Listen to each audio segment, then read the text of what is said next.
सनातनी मित्रों, क्या आपने कभी सोचा था कि भारत एक दिन वाइल्ड लाइफ संरक्षण में ग्लोबल लीडर बन सकता है? लेकिन लो जी, ये सपना अब सच होता दिख रहा है। पीएम नरेंद्र मोदी ने गुजरात के वन तारा वाइल्ड लाइफ सेंटर का दौरा किया और इस दौरे में जो कुछ हुआ, वो पूरे भारत के लिए गर्व की बात है। क्या ये भारत के वन्यजीव संरक्षण की सबसे बड़ी शुरुआत है? क्या प्रोजेक्ट लायन भारत के एशियाटिक शेरों के लिए सबसे सुरक्षित स्थान बनने वाला है? और क्या विपक्ष के पास इसके विरोध में कोई तर्क है, या ये हमेशा की तरह बस उल-जलूल सवाल पूछने का नया बहाना? वीडियो को पूरा देखिए, क्योंकि आज हम न केवल वनतारा प्रोजेक्ट लायन को समझेंगे, बल्कि ये भी देखेंगे कि कैसे पीएम मोदी भारत को एक ग्लोबल लीडरशिप की ओर ले जा रहे हैं। हम इसके टॉपिक पर भी बात करेंगे कि भारत में और कौन से सेंटर्स हैं जहां पर वाइल्ड लाइफ रेस्क्यू किया जाता है, और हम आपको दुनिया के top 10 wild life reserve centres के बारे में भी बताएंगे। टोटल कंपैरिजन करेंगे। तो ये वीडियो बहुत जरूरी है आपके लिए, जिससे कि आप गर्व कर सकें कि भारत कहाँ खड़ा है वाइल्ड लाइफ रिजर्व में। राइट। तो सबसे पहले बात करते हैं पीएम मोदी का वनतारा दौरा, सिर्फ एक सफारी या एक बड़े विजन की झलक? जब पीएम मोदी गुजरात के वनतारा सेंटर में शेरों, हाथियों और दूसरे जानवरों के साथ नजर आए, तो कुछ कथित पत्रकारों को जलन हो गई।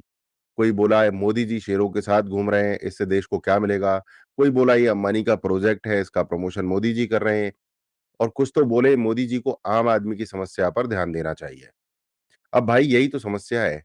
ये जो एजेंडा पत्रकारिता चलती है ना, इसमें नेगेटिविटी ढूँढने की इतनी जल्दी होती है कि ये भूल जाते हैं कि वनतारा भारत के वन्यजीव संरक्षण के लिए कितना महत्वपूर्ण है।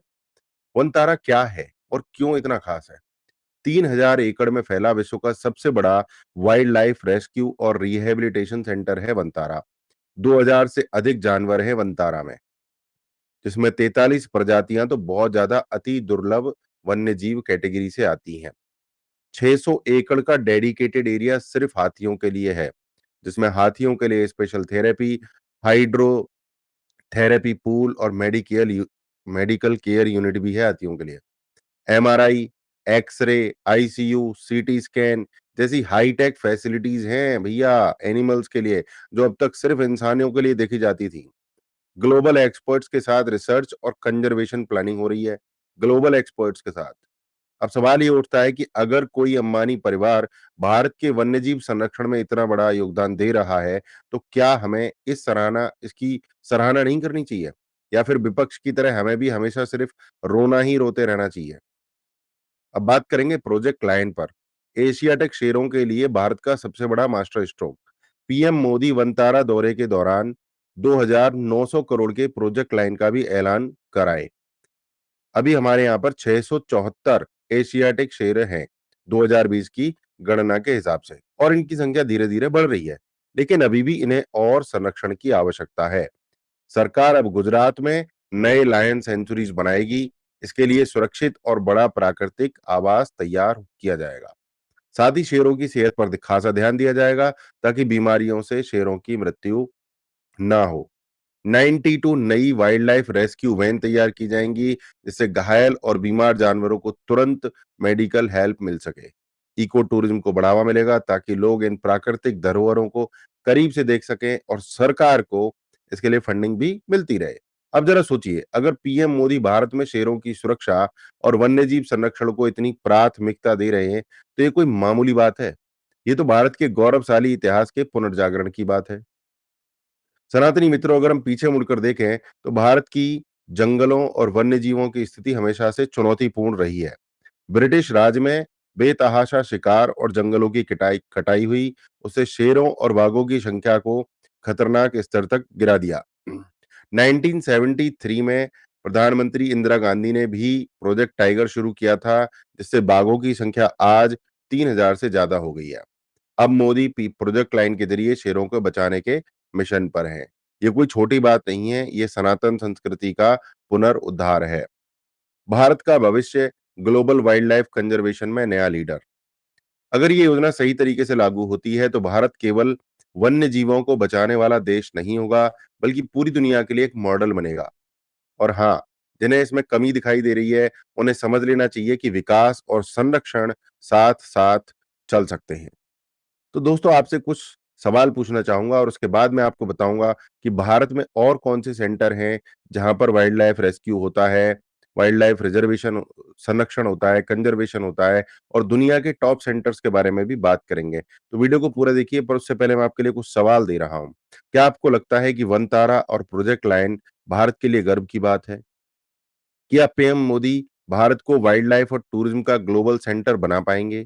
क्या विपक्ष इस पर राजनीति करने के बजाय देश हित में से सपोर्ट नहीं कर सकता? कमेंट में अपनी राय जरूर बताइए। अब हम आगे बढ़ते हैं और बात करते हैं भारत में वन्यजीव संरक्षण और पुनर्वास केंद्रों की स्थिति क्या है। वनतारा जैसा विशाल और अत्याधुनिक वन्यजीव बचाव, पुनर्वास और संरक्षण केंद्र भारत में अद्वितीय है, पहली बार है। ये केंद्र 3000 एकड़ में फैला है और 2000 से अधिक प्रजातियों के साथ 1.5 लाख से अधिक बचाए गए लुप्तप्राय और संकटग्रस्त जानवरों का घर है। हालांकि भारत में अन्य वन्यजीव बचाव और पुनर्वास केंद्र भी हैं, लेकिन उनकी क्षमताएं और सुविधाएं वनतारा की तुलना में सीमित हैं। उदाहरण के लिए वन्यजीव बचाव और पुनर्वास केंद्र काजीरंगा, असम। ये केंद्र काजीरंगा राष्ट्रीय उद्यान के आसपास घायल और अनाथ वन्यजीवों के बचाव और पुनर्वास के लिए कार्यरत है। दूसरा है वन्यजीव पुनर्वास केंद्र मदुमलाई, तमिलनाडु। ये केंद्र मदुमलाई टाइगर रिजर्व में घायल जानवरों की देखभाल और पुनर्वास के लिए जाना जाता है। इन केंद्रों के बावजूद वनतारा अपनी विशालता, अत्याधुनिक सुविधाओं और व्यापक दृष्टिकोण के कारण विशेष स्थान रखता है। ये भारत में वन्यजीव संरक्षण के प्रति बढ़ती प्रतिबद्धता का प्रतीक है। अब हम बात करेंगे पूरी दुनिया के top 10 wild life rescue reservation conservation centres.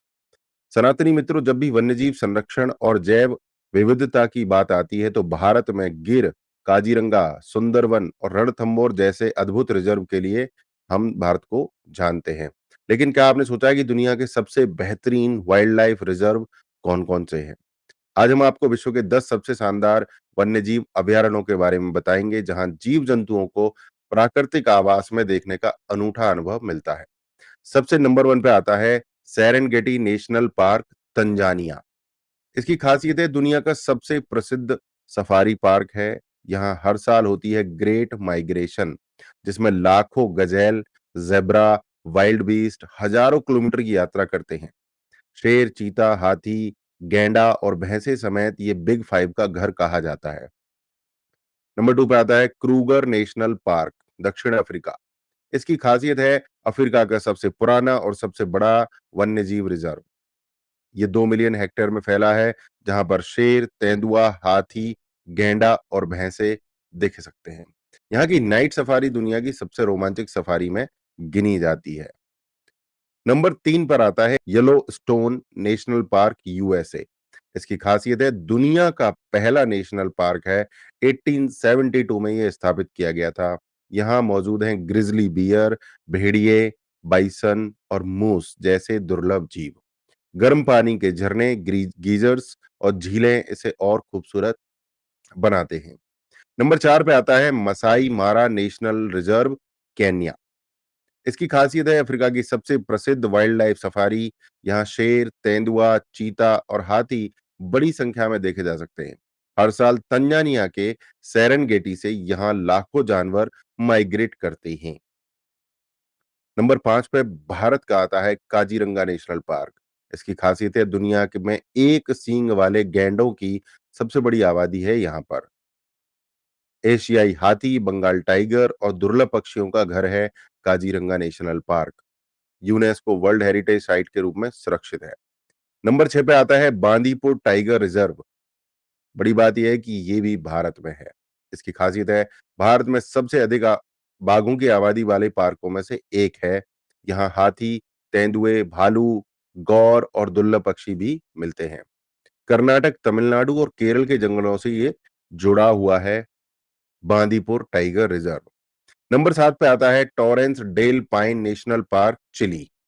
इसकी खासियत है ग्लेशियर, झीलें और पहाड़ों के साथ शानदार wildlife reserve. Guanaco condor और प्यूमा जैसे दुर्लभ जीवों का घर है। Torres del Paine National Park. यहाँ के हाइकिंग ट्रेल्स पूरी दुनिया में मशहूर हैं। नंबर 8 पे आता है रानीगंज वाइल्ड लाइफ सेंचुरी। नाम रानीगंज है, लगता है भारत में है, बट ये ऑस्ट्रेलिया में है। इसकी खासियत है कोआला कंगारू, बॉम्बेट और तस्मानियन डेविल जैसी अनोखी प्रजातियां यहाँ पाई जाती है। इको टूरिज्म और रिसर्च के लिए बहुत ज्यादा मशहूर है Raniganj wild life sanctuary. Number 9 पे आता है ओकावांगो डेल्टा, बोत्सवाना। इसकी खासियत क्या है? ये विश्व का सबसे बड़ा इनलैंड डेल्टा है, जिसे अफ्रीका का स्वर्ग कहा जाता है। यहाँ शेर, हाथी, दरियाई घोड़े, मगरमच्छ और कई प्रकार की मछलियां मिलती हैं। कैनो सफारी और लग्जरी कैंपिंग का अनोखा अनुभव यहाँ पर आपको मिलने वाला है। और आखिर में नंबर 10 पर जो आता है, वो भी अपने भारत से है, उसका नाम है सुंदरबन नेशनल पार्क। इसकी खासियत ये दुनिया का सबसे बड़ा मैंग्रोव जंगल है ये। यहाँ पाए जाते हैं रॉयल बंगाल टाइगर, खारे पानी के मगरमच्छ और दुर्लभ डॉल्फिन। ये साइट भी यूनेस्को वर्ल्ड हेरिटेज साइट के रूप में है। भारत गर्व से खड़ा है। सनातनी मित्रों, जब भी वन्यजीव संरक्षण की बात आती है, तो हमें गर्व होना चाहिए कि भारत दुनिया के सबसे अद्भुत वाइल्ड लाइफ रिजर्व का घर है। काजीरंगा में गैंडे, बांदीपुर में बाघ और सुंदरबन में बंगाल टाइगर, ये सभी भारत की समृद्ध जैव विविधता के उदाहरण हैं। अब पीएम नरेंद्र मोदी जी के प्रोजेक्ट लायन और वनतारा जैसे प्रयासों से भारत ग्लोबल लीडरशिप की ओर बढ़ रहा है। हमें इस धरोहर को संरक्षित रखना होगा, ताकि आने वाली पीढ़ियां भी भारत की प्राकृतिक संपदा पर गर्व कर सकें। अब मैं आपसे जानना चाहूंगा, कौन सा वन्यजीव रिजर्व आपको सबसे ज्यादा पसंद आया? क्या पीएम मोदी का प्रोजेक्ट लायन और वनतारा भारत को नई ऊंचाइयों तक ले जा सकता है? क्या भारत को और भी वाइल्ड लाइफ सेंचुरी विकसित करनी चाहिए? दोस्तों, इन सवालों के जवाब आप कमेंट में लिखें, वीडियो को लाइक करें, शेयर करें, चैनल को सब्सक्राइब करें, ताकि हर सनातनी तक सही जानकारी पहुंचे। और अगर आप पावरफुल डिजिटल मार्केटिंग सीखना चाहते हैं, तो फ्री मास्टर क्लास का लिंक डिस्क्रिप्शन में दिया गया है, वहां पर जाकर अपनी सीट जरूर बुक कर लें। इस वीडियो में इतना ही। जय श्री राम, वंदे मातरम, भारत माता की